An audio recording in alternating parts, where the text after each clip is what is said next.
Buenas noches, acá estamos para terminar con nuestra catequesis sobre el sacramento de la confesión. Y vamos a hablar hoy acerca de las indulgencias, siempre siguiendo lo que nos dice el catecismo de la Iglesia Católica, síntesis fiel y segura de lo que la Iglesia cree a partir de la palabra de Dios. Y como solemos hacer, yo voy a intentar exponer lo más brevemente posible el tema para después dar lugar a los comentarios o preguntas que ustedes quieran compartir en los comentarios de esta transmisión de Facebook. Empecemos entonces, empecemos rezando, ofrezcámosle a la Virgen este momento que vamos a compartir. Invoquemos al Espíritu Santo para que nos ilumine y nos guíe en este camino, en esta nuestra búsqueda. En el nombre del Padre, y del Hijo, y del Espíritu Santo. Amén. Dios te salve María, llena eres de gracia, el Señor es contigo. Bendita tú eres entre todas las mujeres, y bendito es el fruto de tu vientre Jesús. Santa María, Madre de Dios, ruega por nosotros pecadores, ahora y en la hora de nuestra muerte. Amén. Ven Espíritu Santo, llena los corazones de tus fieles y enciende en ellos los fuegos de tu amor. Envía tu Espíritu y serán creadas todas las cosas y renovarás la faz de la tierra. Oh Dios, que has instruido los corazones de tus fieles con la luz del Espíritu Santo, concédenos que sintamos rectamente con el mismo Espíritu y gocemos siempre de su divino consuelo. Por Jesucristo, tu Hijo nuestro Señor. Amén. En nombre del Padre, del Hijo y del Espíritu Santo. Amén. Hablemos entonces de las indulgencias. Permítanme una primera aclaración, porque este tema de las indulgencias a veces puede prestarse a la polémica. No vamos a hablar de las indulgencias de un punto de vista histórico, para entrar en la discusión de que si alguna vez la Iglesia abusó de las indulgencias, como por ejemplo Lutero acusaba al Papa, ¿no?, de, entre comillas, vender indulgencias. Lo histórico escapa, no es escapa esta charla, no es nuestro objetivo. Lo que nosotros queremos recordar ahora son algunos puntos básicos de la doctrina de la Iglesia acerca de las indulgencias. Doctrina que en algunas cuestiones, tal vez no esenciales, pero que hacen a este tema, ha progresado. Bien, entonces, ¿qué son las indulgencias? ¿Y por qué hablamos de las indulgencias en el marco del sacramento de la confesión o de la reconciliación? Y para empezar podemos decir algo que me parece a mí, tal vez suene raro, pero que es muy sencillo. Nosotros sabemos que el sacramento de la confesión es el sacramento del perdón, el sacramento de nuestra reconciliación con Dios, con el prójimo, con la Iglesia. Esto lo hablábamos en la última de nuestras charlas.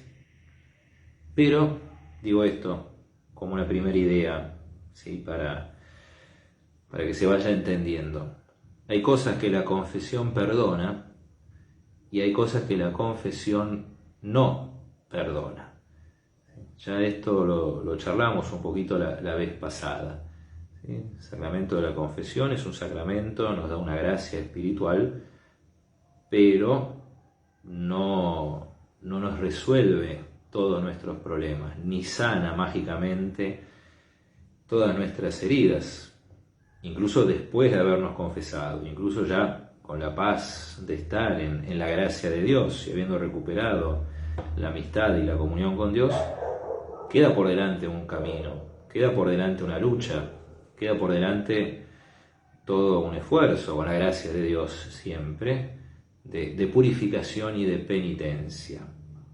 Entonces hay cosas que la confesión, el sacramento de la confesión perdona y cosas que no. ¿Cuáles son esas cosas que la confesión no perdona? Bueno, eso es un punto importante para entender la doctrina acerca de las indulgencias. Voy a leer dos pasajes de la Escritura que están en el Evangelio de San Mateo.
es interrogado, perdón que ahora me perdí un poquito, ¿sí? Cuando es interrogado por Pedro, ahí está, y Pedro le pregunta a Jesús, ¿cuántas veces hay que perdonar a los hermanos? Esto está en el capítulo 18 de San Mateo, ¿se acuerdan, no? Jesús le dice que hay que perdonar hasta 70 veces 7. E inmediatamente después viene esta parábola en la que Jesús habla, ¿no?, de ese deudor que le debía a un rey. El rey tuvo compasión y le perdonó esa deuda que no podía pagar, pero a su vez este hombre no tuvo compasión de un compañero que le debía a él una deuda mucho peor, mucho menor, perdón. Y cuando el rey se entera de esto, lo manda a encarcelar y le dice estas cosas. Mateo 18:32. Este lo mandó llamar, el rey, a ese servidor sin misericordia. Lo mandó llamar y le dijo, miserable, me suplicaste y te perdoné la deuda. ¿No debías también tú tener compasión de tu compañero como yo me compadecí de él? E indignado el rey lo entregó en manos de los verdugos hasta que pagara todo lo que debía. Y Jesús remata esta parábola diciendo, lo mismo hará también mi Padre Celestial si no perdonan de corazón a sus hermanos. Igual que en el capítulo 5, una situación en la cual uno queda preso y una situación de la cual uno no sale hasta que no termina de pagar. ¿Sí? Las deudas hay que pagarlas. Y si no se pagan en esta vida, se pagan en la otra. Antes, en la traducción del Padre Nuestro, decíamos, perdona nuestras deudas, como nosotros perdonamos a nuestros deudores. Digo, tal vez estos pasajes no nos hablan explícitamente, pero nos dan indicios, ¿no?, de que aún habiendo sido perdonados por Dios, queda una deuda por pagar. Y por ese lado va la doctrina acerca de las indulgencias. Y agrego otra cosita más, antes de recordar lo que nos dice el catecismo sobre este tema, ¿sí?, que es lo siguiente, ¿cómo entendemos lo que es el pecado? Porque antes decíamos, ¿no?, hay cosas que la confesión perdona y cosas que la confesión no perdona. O sea, por un lado tenemos la esperanza de que algún día vamos a salir de esta cárcel, pero por otro lado sabemos que las deudas hay que terminar de pagarlas y no alcanza con esa confesión sacramental que hacemos para terminar de pagar nuestras deudas. Bueno, y esto tiene mucho que ver con el hecho de cómo entendemos, cómo entiende la Iglesia lo que es el pecado. ¿Sí? Muchas veces estamos acostumbrados a esto, que es una definición que está en el Catecismo, que viene de San Agustín, ¿no?, que es un acto por acción o por omisión contrario a la ley divina. Pero también hay otra definición del pecado de San Agustín, si se quiere tal vez más profunda, que incluso después la toma Santo Tomás de Aquino, que nos habla de una doble dimensión del pecado. ¿Sí? Por ejemplo, en ese clásico de San Agustín que es La ciudad de Dios, está citado en el Catecismo, San Agustín dice, sí, el pecado es amor de sí mismo hasta el desprecio de Dios. Amor de sí mismo hasta el desprecio de Dios. O sea que ahí ya empezamos a ver esta doble dimensión que tiene el pecado. Hay un amor y hay un desprecio. ¿Sí? Es despreciar a Dios por amor a uno mismo. Y después, en otra obra suya, en la que habla acerca de la libertad, se llama así, acerca del libre albedrío, San Agustín amplía esta definición. ¿Sí? Es alejarse del bien eterno para convertirse a los bienes pasajeros. Otra vez, una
por las criaturas.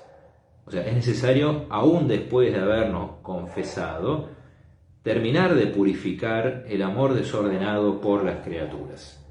¿Sí? No significa no amar a las criaturas, no significa no amar a las personas, pero purificar ese desorden.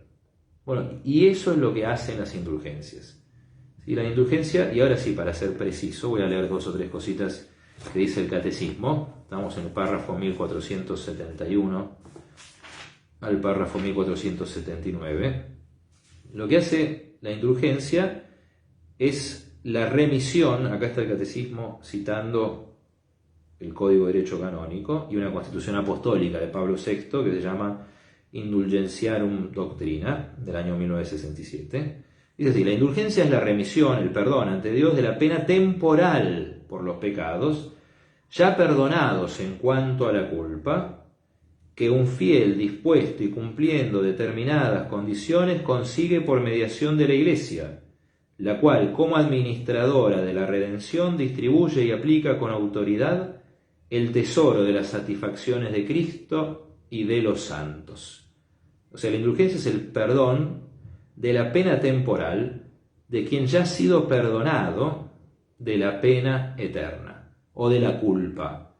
¿Sí? La culpa se perdona con la confesión. La indulgencia perdona esta pena temporal que se relaciona con este efecto desordenado por las criaturas.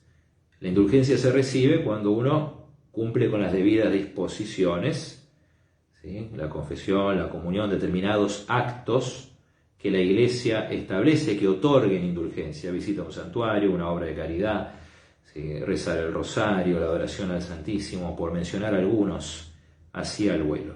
La indulgencia se consigue por mediación de la Iglesia. Esto siempre lo ha entendido la Iglesia, que es parte del poder de atar y desatar, de esto ya hemos hablado, que Jesús le dio a los apóstoles, y va aplicando con esta autoridad este tesoro espiritual, que son los méritos de Cristo sobre todo, y también los méritos de los santos. ¿Sí? Por eso la Iglesia tiene poder recibido de Cristo, ¿sí?, para administrar este tesoro e ir indicando qué obras, siempre buscando el bien de los fieles, la conversión, la purificación, ¿sí?, el volver a ordenar nuestros amores, qué obras, por medio de cuáles obras en concreto, podemos conseguir estas indulgencias. Y remarco esto, ¿sí? La Iglesia sí tiene autoridad para administrar este tema de las indulgencias. Además, agreguemos, ¿sí?, la indulgencia puede ser de 2 clases: parcial o plenaria, ¿sí?, según libere de la pena temporal debida por los pecados, en parte o totalmente. Y acá, en este punto, es donde yo digo que un poco ha progresado, si se puede decir así, la doctrina de la Iglesia acerca de las indulgencias, o por lo menos se ha aclarado. No sé si alguna vez lo habrán visto, en algunas iglesias más antiguas todavía esto queda, pero uno puede encontrarse con algo como esto, por ejemplo, ¿no? Si besás esta cruz, una inscripción, ¿no?, que dice: si besás esta cruz y rezás por el Papa y lo que corresponde a las indulgencias, te ganás 600 días de indulgencia. Tal cosa 600 días, tal otra 500 días. ¿Sí? Esto de la pena temporal, ¿sí?, no es que se cuenta en días. A eso vamos, porque está bien, la llamamos temporal, porque no es eterna, pero aún estando en el purgatorio, esto no se cuenta en días. Y por eso me parece mucho más apropiado, como se explica ahora, ¿sí?, que esta indulgencia nos puede liberar en todo o en parte de esa pena temporal. ¿Sí? No deja de ser un misterio. ¿Sí? ¿Qué significa liberar en parte? Bueno, ir aliviando, ir acortando, o ir, si se quiere, acelerando, apurando esa purificación. ¿Sí? Pero por eso entonces hoy en día no hablamos de cantidad de días de indulgencia, sino de estas 2 clases. Es más simple y me parece más correcto y más preciso teológicamente hablando. ¿Sí? La indulgencia es o plenaria, cuando perdona toda la pena temporal. La indulgencia es parcial, cuando perdona una parte. Y por último, lo último que voy a a leer. Después ustedes pueden leer completo estos párrafos del catecismo, ¿sí? Además, estas indulgencias la Iglesia usa esta terminología, lucrar. Tal vez a nosotros nos suene medio feo, ¿no? Lucrar, porque nos suena como obtener una ganancia, pero sí es una ganancia. No es una ganancia material, pero es un lucro. Esto lo hacemos con fines de lucro, por gracioso o raro que pueda sonar. Bueno, la indulgencia, todo fiel puede ganar esta indulgencia para sí mismo o aplicarla por los difuntos a manera de sufragio, las indulgencias tanto parciales como plenarias. Y acá vemos, y sobre esto también insiste la Iglesia, que este tema de las indulgencias tiene mucho que ver con la comunión de los santos, ¿no? Porque nosotros, la indulgencia, ¿qué es? Es la aplicación a nosotros de los méritos de Cristo y también de los santos por medio de la Iglesia. Y nosotros a su vez podemos, ¿sí?, lucrar o aplicar estas indulgencias por los difuntos, que son la Iglesia nuestros hermanos que están en el purgatorio, que justamente al no haber terminado de purificarse de este amor desordenado por las criaturas acá en la tierra, terminan en la otra vida en el purgatorio, ¿sí?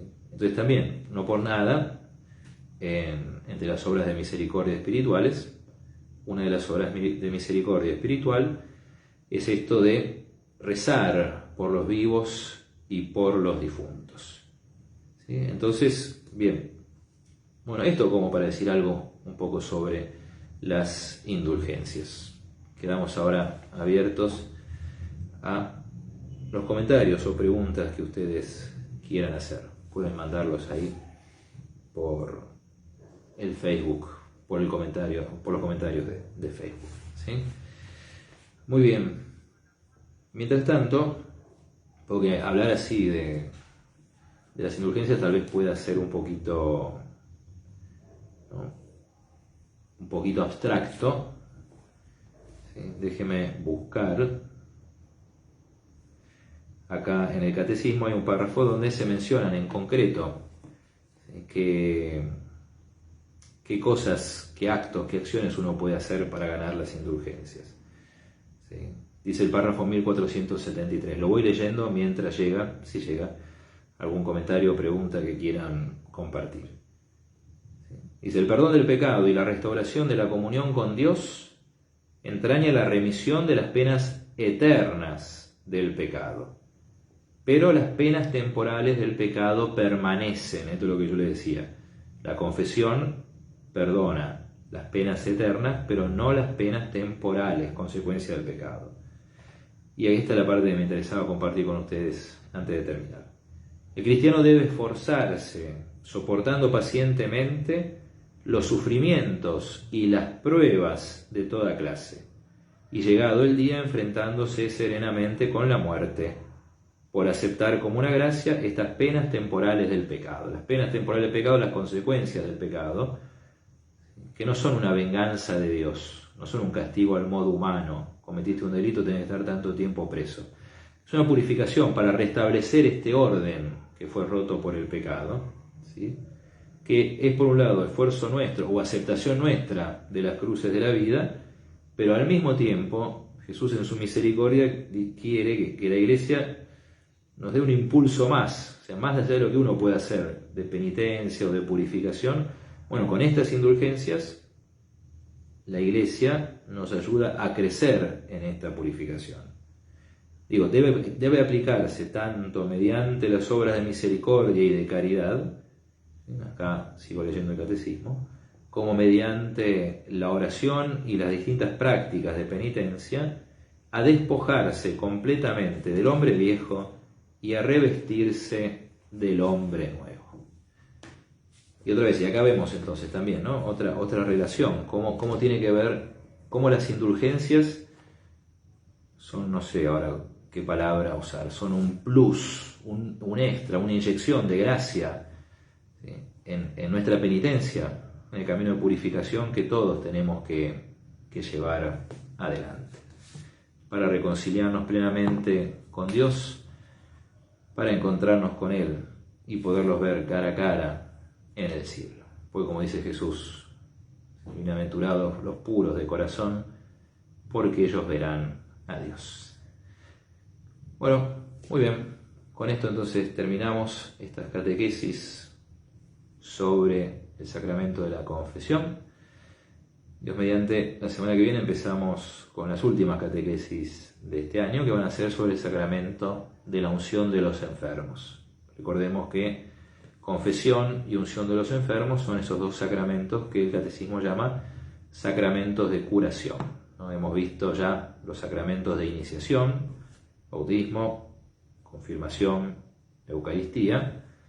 Veremos, Dios mediante, antes de terminar este año, los sacramentos de curación.